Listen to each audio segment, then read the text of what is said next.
2021년 뭐 다들 고생하셨는데요. 코비드 19에 대응할 2022년에 개인과 법인 세법이 어떻게 변하는지, 또 우리가 지금 알고 계셔야 되는 내용이 어떤 것인지에 대해서 간단하게 말씀을 드려보겠습니다. 자, 이제 개인 세법에 대해서 말씀을 드리겠습니다. 개인 세법에서 우리가 아셔야 될 가장 중요한 내용은 2020년까지는 차일드 텍스 크레딧이라고 하는 것이 이제 2,000불 정도, 돈으로는 1,400불 정도까지 환급을 해주던 것이 2021년이죠. 이제 금년부터 이미 지금 나눠드리고 있습니다. 이제 5살까지에 대해서는 3,600불, 그 다음에 6살부터 17세까지, 원래 예전에는 17세 미만까지 주던 것이 지금 이제 17세까지 줍니다. 그래서 3,000불. 그리고 2020년까지와는 다르게 전액이 다 리펀더블입니다. 전부 다 돌려받을 수 있습니다. 그래서 이미 이번 7월 15일부터 해서 자녀 한 분당 5세까지는 이미 한 300불씩 받고 계시고요. 그 다음에 이제 6세부터 17세까지는 한 달에 250불씩 해서 받고 있습니다. 자녀분들 두신 분들은 이미 IRS에서 체크나 또는 디렉트 디파짓으로 돈을 받고 계신데, 이 받으시는 게 이제 무슨 의미냐면, 원래 받으셔야 되는 자녀 한 분당 받으셔야 되는 3,600불이 있으면 그거의 반을 연중에 미리 나눠드리는 겁니다. 그리고 나머지 반은 내년도에 이제 세금 보고를 하시면서 나머지 반을 받으실 수가 있습니다. 원래는 7월부터 시작해서 7, 8, 9, 10, 11, 12 이렇게 6달 동안 나눠드리기로 했었습니다. 예를 들어서 3,600불이면 그거의 반을 1,800불을 300불씩 해서 1,800불을 나눠드리기로 했었는데, 정부가 일이 조금 늦어져가지고 이제 8월부터 나눠드리면서 금액이 조금 이제 늘어났습니다. 1,800불 나누기 5 해가지고 지금 나눠드리고 있고요. 자녀가 이제 6세 이상이면은 3,000불에 대해서 반, 1,500불을 지금 300불씩 나눠받고 계십니다. 그래서 아마 바이든 대통령이 지금 이걸 계속 한 2025년까지 하겠다고 하는데 지켜봐야 될 것 같습니다. 그게 이제 가장 큰 변화고요. 그 다음에 이제 차일드 앤 디펜던트 케어 익스펜스라고 해서, 이거는 원래는 자녀 한 분당 600불까지, 자녀 두 분이 있으면 1,200불까지 이제 정부에서 주는 그런 차일드나 아니면 디펜던트라고 하는 거는 이제 어린아이 13살이 안 되는 아이 같은 경우에는 이제 받을 수 있습니다. 13살이 안 되는 자녀를 이제 어디 뭐 맡기는 경우에, 그래서 자녀를 돌봐주는 대신에 우리 부모님이 다 일을 하셔야 됩니다. 아니면 한 부모가 일을 하시면 다른 부모는 학생이든지 그래야지만 받을 수가 있습니다. 만약에 전업주부이시거나 아니면 남편분이 집에서 일을 안 하시고 아이들을 테이크케어 할 수 있다, 그러면은 받으실 수가 없습니다. 그런데 이제 2021년부터 이 금액이 굉장히 크게 늘어났습니다. 그래서 차일드 케어 익스펜스의 50%까지, 예전에는 인컴에 따라서 20%에서 35%까지 해서 리미트가 자녀 한 분당 600불까지 크레딧, 2명 이상이면은 1,200불까지밖에 받을 수 없었는데, 이것이 금년부터는 자녀에게 들어간 차일드 케어 익스펜스의 50%까지 해서 자녀 한 분이 있으시면은 4,000불까지, 자녀 두 분 이상이면은 8,000불까지고요. 그 다음에 예전에는 이게 가장 크게 변화된 것이, 예전에는 텍스를 줄여주기만 했지 이거는 돈으로 돌려주지 않았습니다. 하지만 금년부터는 이제 풀리 돈으로도 돌려받을 수 있다. 그래서 자녀분들이 있는 경우에 굉장히, 아까 제가 말씀드린 그 크레딧이랑 이거랑은 다른 겁니다. 그래서 아까 말씀드린 크레딧은 그냥 자녀가 있으면 무조건 받을 수 있는 거고요. 그 나이 또래의 자녀가 있으면 무조건 받을 수 있습니다. 근데 이거는 부부가 같이 일하든지 아니면은 부부 한 분이 일을 하시고 다른 분은 학생이든지 이런 경우에 받으실 수가 있는데, 이거는 차일드 케어 익스펜스에 대해서 받을 수가 있다. 두 가지가 다른 내용이다. 그 다음에 이제 똑같은 내용입니다. 차일드 앤 디펜던트 케어 여기 이제 크레딧 같은 경우에는 소득에 따라서 줄어드는데요. 인컴이 43만 8천 불이 넘으면 받을 수가 없다라는 내용이고요. 그 다음에 이제 여기에 해당되는, 그러면 퀄리파잉 익스펜스, 차일드 케어 텍스 크레딧을 받을 수 있는 그 익스펜스는 뭐가 있느냐라고 하면, 데이케어 또는 before, after school 케어 프로그램, 그다음에 오버나잇 캠프가 아닌 데이 캠프, 뭐 교통이라든지 이런 것들이 가능하다. 그다음에 이제 회사에서 2020년까지는 5,000불까지 이렇게 지원해 줄 수 있었습니다. 하지만 이제 2021년부터는 금액이 2배 이상 늘어나서 1,500불까지 지원을 받을 수가 있다. 그다음에 여러분들 다들 아실 텐데 정말 중요한 내용이 이 리커버리 리베이트 크레딧이라고 하는 겁니다. 그래서 물론 소득이 아주 높은 분들, 예를 들어서 싱글인 경우에 한 10만 불이 넘는 분들, 연간 소득이 10만 불 넘는 분들은 못 받으셨고, 부부 합산해서 이제 또 소득이 한 20만 불 이상인 분들은 한 푼도 못 받으셨을 텐데, 그렇지 않은 경우에 지금 요 밑에 나와 있습니다만은 그 싱글이 7만 5천 불이 안 되고, 그다음에 세대주 헤드 오브 하우스홀드가 11만 2,500불이 안 되고 연간 소득이, 그다음에 부부 합산 소득이 15만 불이 안 되는 분들은 다 받으셨습니다. 얼마씩 받으셨느냐? 저 처음에 받으시는 금액이 이게 이제 2020년에 받으셨죠. 2020년에 인당 1,200불씩 받으셨어요. 부부 합산하면은 2,400불. 그 다음에 디펜던트가 있는 경우에, 자녀가 있는 경우에 500불씩 받으셨고요.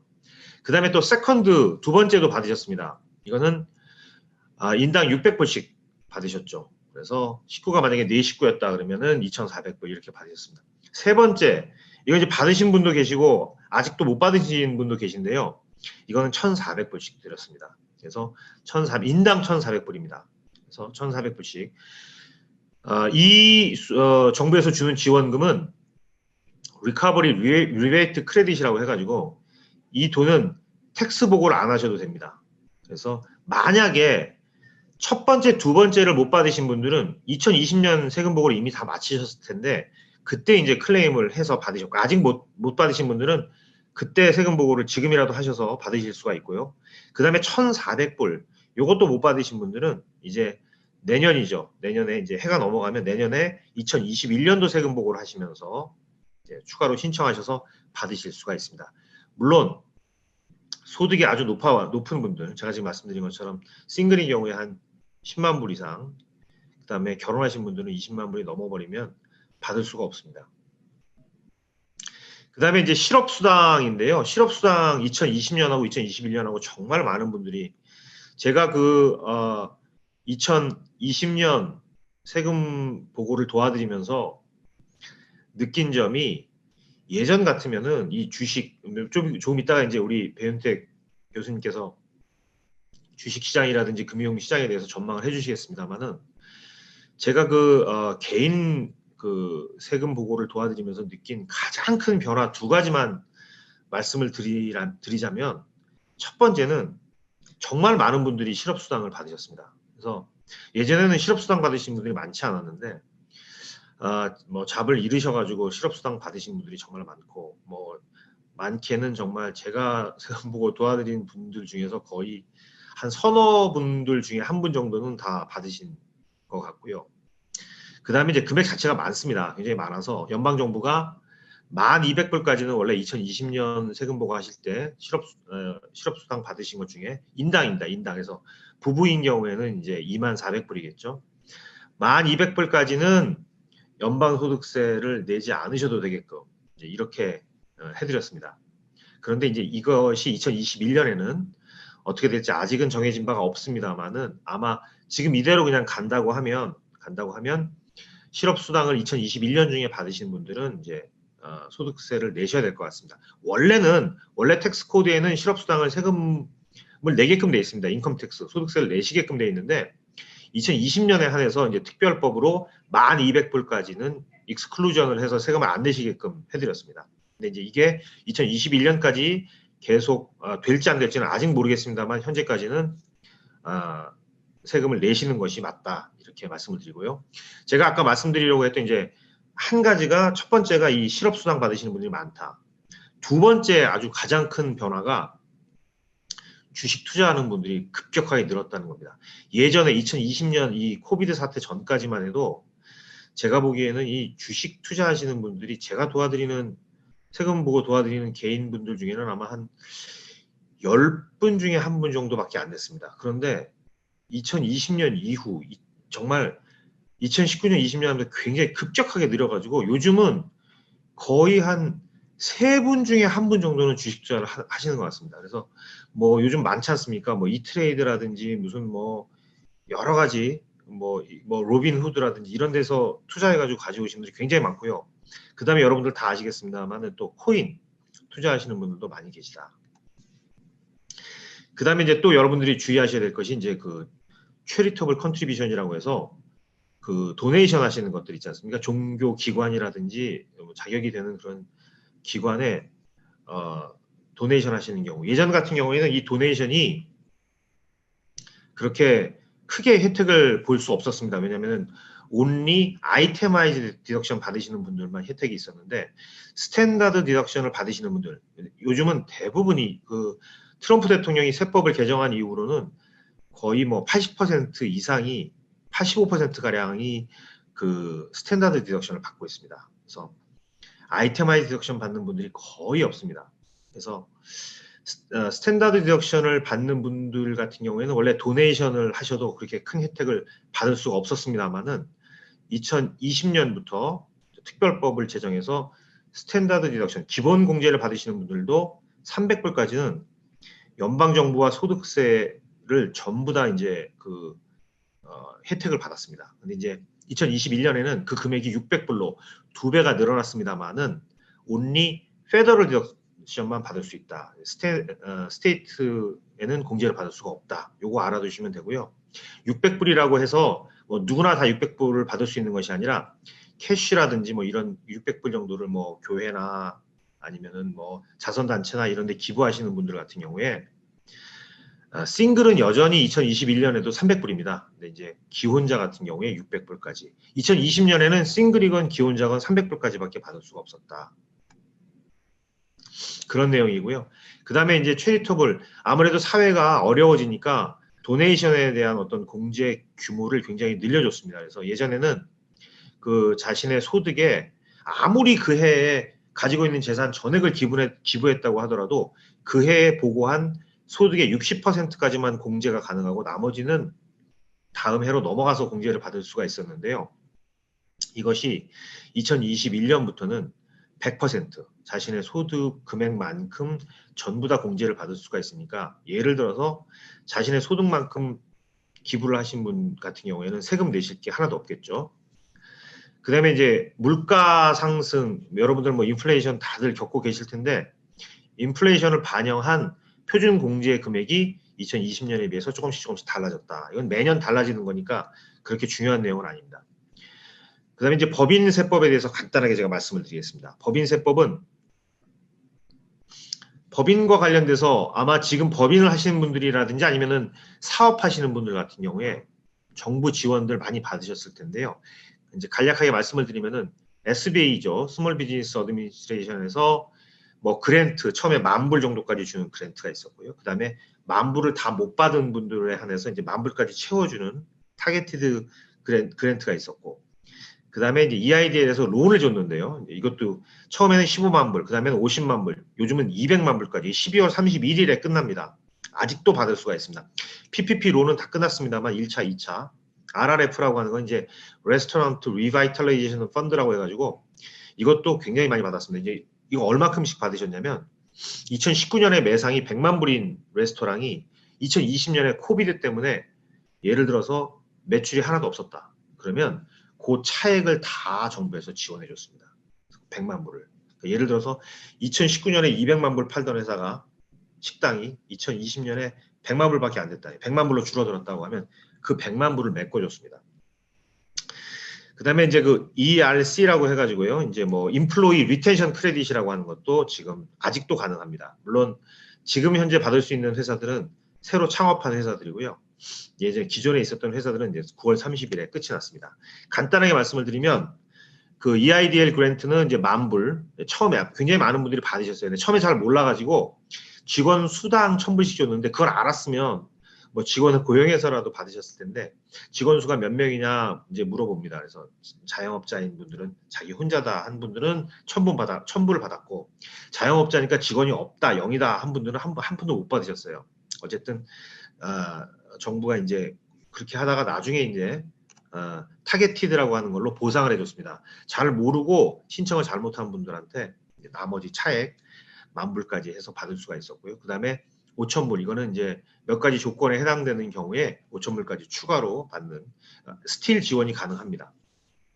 그 다음에 론은 처음에 이제 15만 불까지, 지금도 이거 신청하시는 분들이 계세요. 이게 12월 31일까지니까 그 대신에 이거는 반드시 되갚아야 되는 겁니다. 그래서 3.75%를, 그 다음에 난프라핏 오거니제이션 같은 경우에는 2.75%, 30년 상환으로 해서 빌릴 수가 있었고요. 그 다음에 지금 현재는 200만 불까지 빌려주고 있습니다. 그래서 다시 이제 이걸 지금 받으신 분들 중에 나 이 돈이 필요 없다 하신 분들은 갚으셔야 되는데요. 갚으실 때는 뭐 이렇게 여러 가지, 이거 요즘은 이런 걸 문의하시는 분들이 굉장히 많이 계신데, SBA에, 왜냐하면 이게 지금 이자가 계속 늘어나거든요. 이 돈이 융자를 받으신 이후에 한 2년 정도 또는 1년 반 정도는 갚지 않으셔도 돼요. 원금이랑 이자를 상환하지 않으셔도 되는데 이자는 keep growing 합니다. 그래서 그걸 모르고 계시는 분들이 많으세요. 이제 빌려서 그냥 2년 동안은 이자도 안 늘어나고 원금도 안 갚아도 되니까 너무 좋구나라고 생각하시는데 이자는 계속 늘어납니다. 그래서 그걸 모르고 계셨다가 나중에 나 이건 돈 필요 없으니까 빨리 갚겠다 하시는 분들은 여기 지금 SBA 주소로 보내시던지 아니면은 온라인으로 갚으실 수 있는 방법이 있다. 그 다음에 이제 PPP에 대해서는 많이들 알고 계실 거예요. 1차, 2차 두 번 줬는데요. 이거는 갚지 않아도 되는 돈이었습니다. 그래서 이 PPP라고 하는 것 자체가 페이첵 프로텍션 프로그램이라서 사실은 그 직원들을 계속 보유하고 계신 회사가 직원들한테 인건비를 줄 경우에 그 한 2달 반 정도에 해당되는 인건비를 정부에서 지원을 해줬습니다. 그래서 이것도 역시 받은 거를 세금 낼 필요 없고 그 다음에 인컴 텍스 낼 필요도 없는 정말 무상 지원이었습니다. 그래서 1차, 2차 다 끝났는데 대부분 받으셨고요. ERC라고 해서 또 인플로이 리텐션 크레딧이라고 해서 정부가 참 많은 것들을 했습니다. 직원 고용 유지를 하면서 세금 크레딧을 주는 거였는데요. 2020년까지는 직원 한 명당 연간 10,000불에 대해서 50%까지 5,000불까지 줬습니다. 그런 것이 2021년에는 획기적으로 늘어서 쿼러당 10,000불에 대해서 70%니까 7,000불씩 이렇게 해가지고 1분기, 2분기, 3분기 원래는 4분기까지 하려고 했던 것이 정부가 이제 입장을 바꿔서 9월 30일까지 해서 다 끝나버렸습니다. 그 다음에 그 직원 신규 비즈니스에 대해서는 아직도 가능합니다. 신규 비즈니스란 도대체 뭐냐? 2020년 2월 15일 이후에 만드는 회사여야 됩니다. 그러면 지금 만들어도 되느냐? 연중에 만들면 됩니다. 지금 12월 31일 끝나기 전까지만 만들면 사실은 됩니다. 그런 경우에 2021년 3분기, 4분기 직원들에게 나간 인건비에 대해서 종업원 한 명당 10,000불까지 인건비에 대해서 7,000불을 정부가 지원을 해주겠다는 겁니다. 하지만 한 회사당 5만 불까지밖에 안 줍니다. 도대체 그러면 무슨 얘기냐? 예를 들어서 어떤 회사가 지금 만들어서 직원 10명을 고용해가지고 10,000불씩 줬다. 10만 불 아닙니까? 그러면 그 금액에 대해서 70%면은 7만 불일 텐데 회사당 5만 불까지밖에 안 되니까 5만 불을 정부에서 그냥 무상으로 지원을 해주는 그런 프로그램입니다. 그 다음에 이제 아까 제가 레스토랑 같은 경우에 말씀드렸습니다. 굉장히 많은 한국 레스토랑들이 그 초기에 지원을 해서 많이 받았습니다. 근데 이제 그걸 받고 난 이후에 나중에 사실은 처음에 2주 동안, 처음에 이거를 신청하는 2주 동안은 마이너리티만 받았습니다. 그래서 우리 한국 한인분들이라든지 여자 사장님분들 이런 분들이 초기에 다 이걸 받았는데 그리고 나서 마이너리티한테들만 처음 2주 동안 신청을 하고 지원을 해주다 보니까 미국의 그 백인 남성 레스토랑 협회에서 이거 소송을 걸어가지고 미국 정부에 소송을 걸어서 이게 사실 지급이 중단이 됐습니다. 그래서 이미 받으신 분들이 토해낼 필요는 없지만 뭐 더 이상 이거를 갖다가 지급해주지는 않고 있다. 법인 세율을 같은 경우에는 지금 트럼프 대통령이 예전에 35%였던 걸 갖다가 21%로 낮췄지 않습니까? 2018년에 이걸 갖다가 이제 우리 바이든 대통령이 아마 그 중간 21% 현재는 현행 21%인데 그걸 갖다가 28% 정도로 21%와 35% 중간 정도로 올리겠다라고 했다가 지금 아직은 정해지지 않았습니다. 그래서 뭐 25% 정도로 하는지 지금 아직도 계속 얘기가 진행 중이다 이렇게 알고 계시면 뭐 급하게 이제 준비하고 급하게 시간이 없어서 말씀을 많이 드렸습니다만 어쨌든 나머지 추가적인 내용들은 질문이라든지 이런 데서 여러분들께 좀 말씀을 드릴 수 있도록 하겠습니다. 그래서 일단 그 우리 저기 뭐냐 손현수 변호사님께서 지금 발표하신 내용 보니까 진짜 미국은 엄청난 지원을 했다는 얘기죠, 사실은. 특히 이제 스몰 비즈니스도 시작해서 마이너리티까지 이렇게 많이 지원을 해줬다는 말씀이신데 거기에는 통계가 좀 나와 있습니까? 그러니까 어느 정도 지원이었다는 등 아니면은 그 매출 대비 어느 정도까지 지금 현재 미국에서는 지원이 되고 있는지 그런 거에 서 말씀해 주실 수 있으세요? 예, 아주 좋은 질문이십니다. 미국 정부는 역시 통계라든지 이런 데 굉장히 강하기 때문에 sba.org 그래서 sba.org 여기에 들어가시면 각각의 지원금에 대해서 어떤 주에 더 많이 나갔고 어떤 주에 적게 나갔고 그다음에 얼마씩 전체 금액이 얼마씩 혜택을 받았는지 어쨌든 모든 통계 자료들이 잘 나와 있습니다. 음. 그래서 만약에 이제 그 부분들에 대해서 연구를 하시거나 저기 하실 분들은 또는 이제 궁금해 하시는 분들은 sba.org에 가셔가지고 그 자료를 보시면 굉장히 많은 그 유용한 자료들을 접근하실 수 있습니다. 그 다음에 지금 질문에 들어간 것 중에 하나가 그 지금 저기 이분은 연장자를 모시고 계시는데 특히 이제 그 연로한 부모님들도 모시고 계시고 그러실 텐데 그런 분들에 대한 어떤 그 디펜던트에 대한 그런 세금 공제나 세금 혜택에 대한 그런 정보는 좀 나와 있습니까? 아마 이런 거 좀 궁금해 하시는 분들이 계십니다. 처음에 우리가 지금 정부에서 1200불 지원해 줬고요. 그 다음에 600불 한번 지원해 줬고, 그 다음에 1400불 이렇게 지원해 주셨는데, 그 기준이 다 달랐습니다. 예를 들어서 부모님 모시고 계신 분들 같은 경우에, 예를 들어서 처음에 1200불 같은 경우에는 디펜던트라고 하는 것이 이제 어, 같은 세금 보고를 하면서 거기에 올린 자녀들 중에서 어린 자녀들 있지 않습니까? 그래서 예를 네. 들어서 대학생 자녀가 별도로 나가서 세금 보고를 했다든지 뭐 이런 경우에는 이제 혜택이 없었고요. 그냥 17세가 안 된 자녀들에 대해서만 줬습니다. 처음에 줄 때는. 그래서 17세가 안 된 자녀 같은 경우에 그것도 500불씩. 처음에 이제 부부는 1200불씩 주고 17세가 안 된 자녀들 같은 경우에는 이제 500불씩 줘서 대학생 자녀도 못 받았고 부모님을 모시고 있는 분들도 못 받았고 그랬습니다만은 그 뒤에 600불은 2차로 줬던 600불은 부모님이 됐건 누가 됐건 뭐 자기 세금 보고에 부양가족으로 집어넣은 분들은 다 받을 수 음. 있었습니다. 그 다음에 이제 마지막 1,400불도 마찬가지로 모든 분들한테 다 줬습니다. 왜냐면 이제 그것 때문에 기준이 막 헷갈리고 이러다 보니까 그렇게 했고요. 또 이제 이런 부작용이 있었습니다. 처음에 1,200불을 세금 보고 한 분은 1,200불을 드리고 디펜던트 같은 경우에는 안 드리다 보니까 이제 뭐 대학생 자녀들이 별도로 나가서 세금 보고를 해서 1,200불씩 받는 경우가 많았습니다. 그래서 그런 걸 막기 위해서 그냥 디펜던트들은 다 똑같이 600불이면 600불. 그다음에 세금 보고 하는 분이건 안 하는 분이건 1,400불이면 다 1,400불 이렇게 해서 일치해서 주는 이제 그렇게 됐었고 그다음에 그 미국 정부가 사실은 잘 아시다시피 사업하는 분들이라든지 그다음에 earned income이 있는 분들 있죠. 이렇게 자기가 일을 해서 땀 흘려 가지고 버는 분들한테는 상당히 큰 혜택들을 드리는데 이런 연장자들이라고 해서 특별히 무슨 뭐 정부에서 지원금을 늘리거나 이렇게 해드리진 않았고요.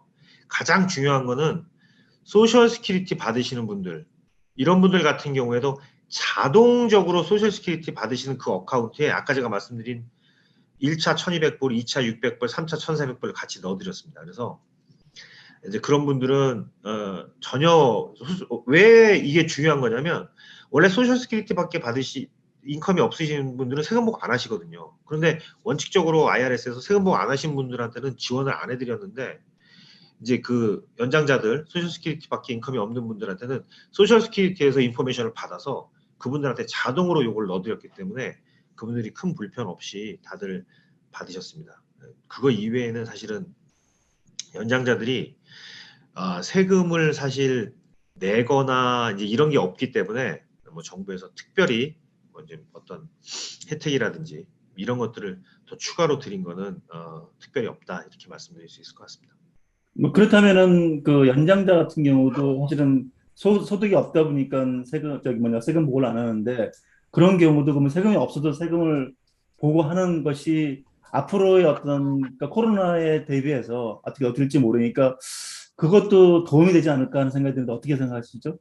맞습니다. 그럴 수 있습니다. 그 어떤 분들은 이제 그거에 누락된 분들이 계세요. 예를 들어서 소셜 시큐리티에서 또 정보가 제대로 안 돼가지고 그 가만히 계셨어도 원래 받으실 수 있었어야 되는데 그것도 못 받으신 분들은 IRS에서 두 가지 방법을 이제 줬습니다. 이제 하나는 뭐였냐면 IRS 웹사이트에 들어가서 직접 이제 신청을 해서 나는 못 받았다 하면 이제 그분들한테 거기다가 은행 인포메이션이라든지 주소를 드리면 그분들한테 따로 이제 지원을 해드리는 이런 게 있었고요.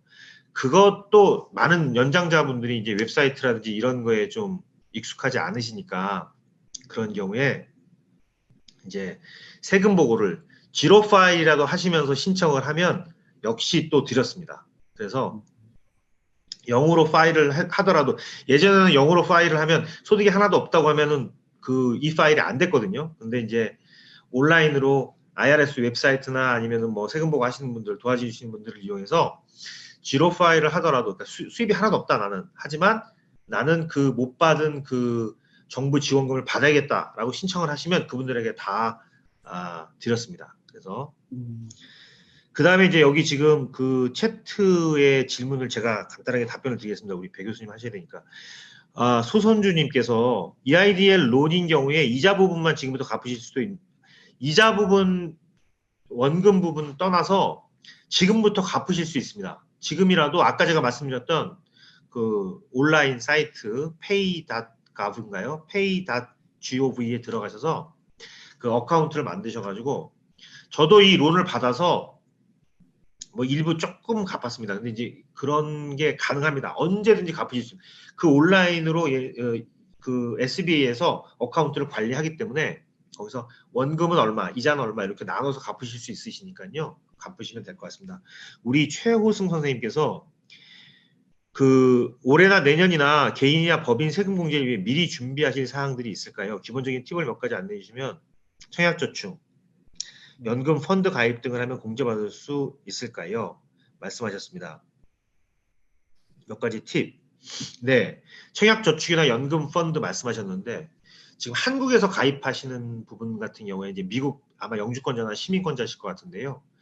그런 경우에는 한국에 가입하시는 경우에는 미국에다가 신고하실 때는 두 가지입니다. 지금 많은 분들이 한국은 또 한국의 법을 또 적용받지 않습니까? 세법을 거기서 세금 내실 거 있으시면 세금 내시고 미국에서 주의하셔야 될 것은 미국에 한국의 청약저축이나 연금펀드 가입하셨다고 해가지고 미국에서 특별히 무슨 그걸 공제해주거나 하지는 않습니다. 단지 이제 포린 어카운트라고 해서 신고하실 의무사항만 많이 늘어나는 거죠. 그렇죠? 계좌가 있으니까. 그런데 청약저축이나 연금펀드 한국에다 가입하시면 이거는 저기구나. 한국에서는 공제받을 수 있는데 미국은 그런 공제를 받을 수 있는지 이걸 물어보시는 거거든요. 근데 미국도 그런 게 있죠. IRA 같은 거 연세가 드신 분들도 인디비주얼 리타이먼트 어카운트 같은 거 만드시면 연세가 드셔도 세금을 줄일 수 있습니다. 그래서 연금 중에서도 세금 혜택 받을 수 있는 연금들이 많이 있습니다. 그래서 미리 소득을 대충 예상을 하셔가지고요. 그 소득에 대해서 꼼꼼하게 공제받으실 것들도 또 따로 이제 생각을 하셔야죠. 공제는 뭐뭐 받으실 수 있으신가 하면 뭐 집 가지고 계신 분들 집 텍스 내시는 거, 모기지 이자 내시는 거, 그 다음에 뭐 자녀들 학자금 나가는 거, 특히 제일 중요한 거 잊어버리시는 게 대학생 자녀들 학비 나가는 거 있지 않습니까? 학비를 직접 지급하지 않고 융자를 빌려서 내셨다고 하더라도 공제받을 수 있거든요. 그래서 그런 거 잊지 않으시고 받으실 수 있는 부분들 다 받으셨으면 좋겠습니다. 예. 지금까지 여러 두 가지 세금이죠. 사실 개인 세금이나 비즈니스 세금에 대한 여러 가지 법인세에 대해서 말씀해 주셨는데 한마디로 요약하시다면 어떻게 하실까요? 그러면 올해 2021년 세금 보고를 하는 개인으로서 중요하지 않은 한마디로 말씀드리면 정부에서 지원받은 것 중에 대부분은 세금을 안 내시고 세금 보고 하실 필요가 없으니까 그 부분에 대해서는 뭐 큰 걱정 안 하셔도 되겠다 이런 말씀 드릴 수 있겠습니다. 손원수 변호사님께 한 가지 여쭤보고 싶은데요. EIDL 론 받은 거 있잖아요. 그거 이자를 안 쓰고 있어도 계속 이자가 붙나요? 네, 안녕하십니까. 예, EIDL은 그 안 쓰셔도 계속 붙습니다. 안 쓰면은 상환하는 게 맞습니다. 단.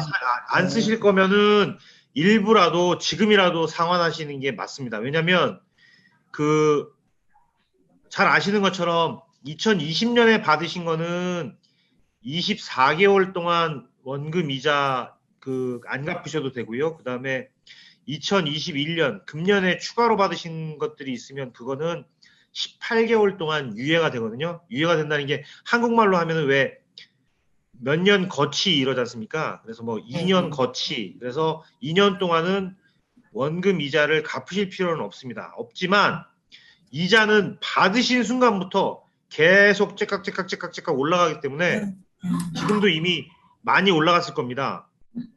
이자율이 똑같이 픽스된 거죠? 3.75. 픽스지요? 3.75%.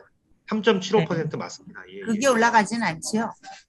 3.75%를 조정하지는 않을 겁니다. 처음에 계약이 됐기 때문에요. 나중에 그래서 사실은 아까 우리 배윤택 교수님 말씀하신 것처럼 배 박사님 말씀처럼 예를 들어서 이자율이 앞으로 계속 올라간다고 예상을 하면 사실은 우리 돈 빌리기 굉장히 어렵지 않습니까? 사업하시는 분들 잘 아시다시피. 그래서 이게 좀 메리트가 있지 않을까 싶은데 지금 현재 낮은 이자율 상에서는 3.75%가 또 그렇게 좋지는 않습니다. 제가 대충 말씀을 드리면 지금 이미 다 알고 계시겠지만 아까 제가 15만 불, 50만 불 지금 최대 받을 수 있는 것이 200만 불이라고 말씀드렸는데 3.75%로 감안했을 때 15만 불 정도 빌리시면 한 달에 원금 이자 합쳐가지고 731불 정도를 30년 동안 매달 갚으셔야 됩니다. 근데 15만 불을 30년 동안 갚으시는 걸 다 더해보면 2배는 조금 안 됩니다만 원금 이자 다 합치면은 7, 8만 불 정도 될 겁니다. 그 다음에 50만 불일 경우에 50만 불 빌리셨을 때 한 달에 2,500불 조금 넘는 돈을 30년 동안 갚으셔야 되거든요. 그거 다 더하시면 한 거의 90만 불 가까이 됩니다. 그 다음에 200만 불을 만약에 빌리셨다 그러면 한 달에 갚으셔야 되는 돈이 한 9,800불 거의 10,000불 가까이 되는데 그거를 갖다가 30년 동안 갚으시면 또 굉장히 큰 돈이죠. 300만 불 넘는 돈이 될 수 있습니다. 그래서 이자는 얼마큼 더 빌렸느냐, 그다음에 얼마큼 더 오래 갚으시느냐에 따라서 다르기 때문에 최대한 필요 없으시면 빨리 갚으시는 게 좋을 것 같습니다. 예.